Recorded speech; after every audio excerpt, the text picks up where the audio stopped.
तो hello friends, कैसे हैं आप सब। आज का वीडियो एक बहुत ही ज़्यादा इंपॉर्टेंट टॉपिक पर होने वाला है, जिस पर मैंने एक छोटी सी वीडियो पहले बनाई थी और उस पर काफ़ी सारे आपके कमेंट्स आए थे कि इस पर एक लॉन्ग वीडियो बनाई जाए। तो नमस्कार दोस्तों, आप देख रहे हैं फुल ऑन 24। दोस्तों, जैसे हमारे शरीर में दर्द होता है या हमारे पेट में दर्द होता है या कोई भी शारीरिक समस्या हमको आती है, तो सबसे पहले हमारे हमारे हमारे दिमाग में किसका नाम आता है? डॉक्टर का। ये जी हाँ, डॉक्टर के पास हम जाते हैं और डॉक्टर से अपनी समस्याएं बताते हैं और उसकी वो दवाई हमको सजेस्ट करते हैं और वो दवाई हम खा के ठीक हो जाते हैं। तो ऐसे ही अगर हमारे जीवन में कुछ ऐसी हमारे जीवन से जुड़ी समस्याएँ आती हैं, तो हम किसके पास जाते हैं?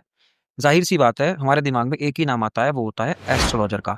तो सवाल ये उठता है कि जो भी एस्ट्रोलॉजर हमारी कुंडली विश्लेषण करते हैं या ग्रह का विश्लेषण करते हैं, क्या उन पर पूर्णतः विश्वास किया जाए? क्या वो जो कुछ ही बताते हैं हमारे जीवन से रिलेटेड, क्या हमें पूरी तरीके से उनको फॉलो करना चाहिए? तो इसका जवाब है बिल्कुल भी नहीं। दोस्तों, दरअसल ज्योतिष शास्त्र हमारे ऋषि-मुनियों द्वारा दिया गया एक पवित्र शास्त्र है, जिसमें आपकी कुंडली का विश्लेषण होता है। यानी आपका जन्म जिस भी समय जिस नक्षत्र में हुआ था, तो वो आपकी कुंडली में उस समय का टाइम छप जाता है और वो आपकी कुंडली बन जाती है, जिसमें जिस समय पर आपके पैदा होने पर जो भी स्टार्स की पोजीशन थी, जो भी ग्रहों की पोजीशन थी, वो आपकी कुंडली में आसान भाषा में कहूँ तो वो छप जाती है। एस्ट्रोलॉजर को आप पास जाते हैं, एस्ट्रोलॉजर के पास जाते हैं, तो आप जाके अपना डेट ऑफ बर्थ और टाइम ऑफ बर्थ देते हैं और प्लेस ऑफ बर्थ देते हैं। उसी के अकॉर्डिंग वो आपकी कुंडली जनरेट कर देते हैं। उस समय जिस समय आपका जन्म हुआ है, उस समय स्टार्स की स्थिति यानी ग्रहों की स्थिति क्या थी, उसी के अकॉर्डिंग आपकी कुंडली बन जाती है और उन्हीं ग्रहों का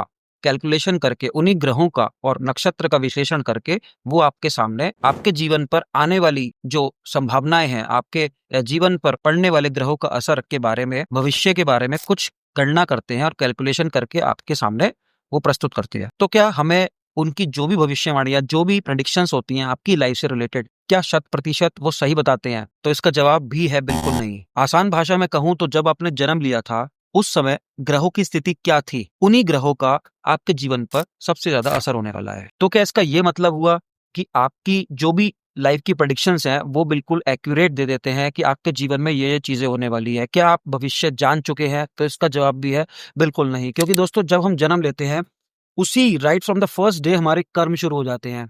तो हमारे कर्मों की वजह से, यानी अच्छे या बुरे कर्मों की वजह से हमारे जो ग्रहों की पावर है, वो कम बढ़ती होती रहती है। यानी कि अगर हम अच्छे कर्म करते हैं, तो हमारे अच्छे ग्रहों का असर हमारे ऊपर अच्छा पड़ता है और बुरे ग्रहों का असर कम पड़ता है। इसके कॉन्ट्रेरी अगर हम बुरे कर्म करेंगे, तो हमारे अच्छे ग्रहों का असर कम हो जाएगा, यानी अच्छे ग्रहों को जो फल मिलना होगा वो कम हो जाएगा और बुरे ग्रहों का जो फल होगा वो ज़्यादा हो जाएगा। इसको एक एग्जाम्पल की तरह समझते हैं दोस्तों। मिस्टर ए ने जन्म लिया आज शाम को 5 बजे, यानी कि उसकी कुंडली बन गई आज शाम को 5 बजे के हिसाब से। डेट ऑफ बर्थ हो गई, प्लेस हो गया और टाइम ऑफ बर्थ हो गया। अब उसको ये बता दिया जाता है कि आपके जीवन में बहुत ज़्यादा समस्या आने वाली है। सबसे पहले अगर आप ज्योतिष पे जाते हैं, तो सबसे पहले ऑब्वियस सी बात है, अगर आप ज्योतिष पे जा रहे हैं तो कोई आपको समस्या है, तभी आप ज्योतिष के पास जा रहे हैं। आपके पेट में दर्द है, तभी आप डॉक्टर के पास जाएँगे। यानी किसी के जीवन बिल्कुल सही चल रहा है, तो वो ज्योतिषियों के पास जाएगा ही क्यों? तो साफ-सीधी बात है, आपको कोई प्रॉब्लम है, तभी आप किसी ज्योतिष के पास जाते हैं। तो मिस्टर ए की बात करते हैं कि उसका जन्म हुआ, उसकी कुंडली बनी और कुछ समय बाद जब उसकी शादी का टाइम आया, तो वो ज्योतिष के पास जाता है कि भैया ऐसे-ऐसे मेरे को प्रॉब्लम है, शादी होने में दिक्कत आ रही है। ज्योतिषियों द्वारा बताया जाता है कि आपको तो भैया बहुत ज़्यादा प्रॉब्लम है, आपकी शादी होगी ही नहीं और होगी तो डिवोर्स निश्चित है। अब मिस्टर ए को करना क्या होगा? मिस्टर ए अपनी किस्मत मानकर इसको बैठ जाता है और शादी करने का सोचता ही नहीं कि भैया मैं शादी करूँगा ही नहीं, क्योंकि शायद अगर मैं शादी करूँगा तो उन ज्योतिष यानी उन पंडित जी के हिसाब से मेरा डिवोर्स निश्चित था। तो वो क्या करेगा? कर्म करना ही छोड़ देगा। तो क्या ये बिल्कुल सही चीज़ है कि उसने कर्म करना ही छोड़ दिया? क्या पता वो अच्छे कर्म करता, तो उसकी शादी में कोई प्रॉब्लम ही नहीं आती। भगवत गीता हमारा बहुत पवित्र शास्त्र है दोस्तों। भगवत गीता, श्रीमद् भगवत गीता ने साफ इंडिकेट दिया है, श्री कृष्ण भगवान ने साफ बताया है कि आपका अधिकार केवल कर्म करने पर है, उसके फल पर नहीं है। आप पहले से ही प्री डिटरमाइन करके बैठ जाएँगे कि मैं तो शादी ही नहीं करूँगा या मैं तो पढ़ूँगा ही नहीं, मेरे जीवन में फेल होना लिखा है तो मैं पढ़ूँगा ही नहीं, पढ़ाई नहीं करूँगा। तो आप अपने कर्म वहीं रोक देते हैं। आपके जो अच्छे कर्म आपने थ्रू आउट द लाइफ करे, उसका फल आपको मिलेगा ही नहीं दोस्तों। दोस्तों, सनातन धर्म में इतने अच्छे-अच्छे पवित्र शास्त्र दिए गए हैं, जिसका इस्तेमाल मानव जीवन की भलाई के लिए होना चाहिए था। लेकिन आज कुछ ही लोगों ने, कुछ लालची लोगों ने इसको एक प्रोफेशन बना लिया है, बिज़नेस बना लिया है दोस्तों। हालाँकि कुछ एस्ट्रोलॉजर्स बिल्कुल सही भी होते हैं जिनको कोई लालच नहीं होता, लेकिन 90% एस्ट्रोलॉजर दोस्तों ऐसे हैं जिनको लालच भरा हुआ है।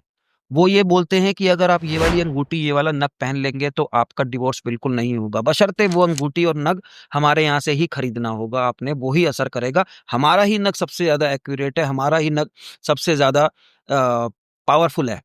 तो हमारे द्वारा खरीदा गया, हमारे द्वारा बेचा गया नग ही अगर आप पहनेंगे तो आपको ये प्रॉब्लम नहीं आएँगी। दोस्तों, आप प्रैक्टिकल बात सोच के देखिए कि अगर नग से यानी उनके द्वारा दिए गए नग या जो भी वो कुछ बताते हैं, अगर वो खुद अपने ऊपर ये लागू कर लेंगे, तो क्या उनकी लाइफ़ बहुत अच्छी ना हो जाएगी? क्या वो अरबपति नहीं बन जाएँगे? क्या वो फ्यूचर को प्रेडिक्ट करके अपने उसको चेंज नहीं कर देंगे? तो सब कुछ दोस्तों कर्मों के ऊपर है। एक्चुअल बात ये है कि वो भी कर्म बंधन में फँसे हुए हैं। यानी इसका सीधा-सीधा ये मतलब हुआ कि आप अपनी किस्मत यानी अपने ग्रहों का जो असर है वो कम या बढ़ती कर सकते हैं अपने ही कर्मों से। मेरे हिसाब से ज्योतिष शास्त्र का सही उपयोग जीवन में आने वाली समस्याओं को जानने के लिए होना चाहिए, ना कि उन पर 100% बिलीव कर ज्योतिषाचार्य जो होते हैं उन पर, पंडितों पर फुल्ली बिलीव कर आप कर्म करना ही छोड़ दें। मेरे हिसाब से आपको केवल और केवल उसकी समस्याओं के के बारे में जानना चाहिए कि आपके जीवन में क्या-क्या समस्याएँ आ रही हैं या किस वजह से आ रही हैं, और अच्छे कर्म करने शुरू कर देने चाहिए दोस्तों। क्योंकि आप अपनी किस्मत केवल और केवल अच्छे कर्म से बदल सकते हैं, ना कि किसी अंगूठी से। अगर आपको ये वीडियो पसंद आई हो दोस्तों तो लाइक और शेयर करना ना भूलें। इस वीडियो को ज़्यादा से ज़्यादा शेयर करें अपने मिलने वालों से, और इस चैनल पर नए हैं तो सब्सक्राइब करना मत भूलिएगा। मिलते हैं ऐसे ही टॉपिक के साथ नेक्स्ट वीडियो में। Take care, bye bye.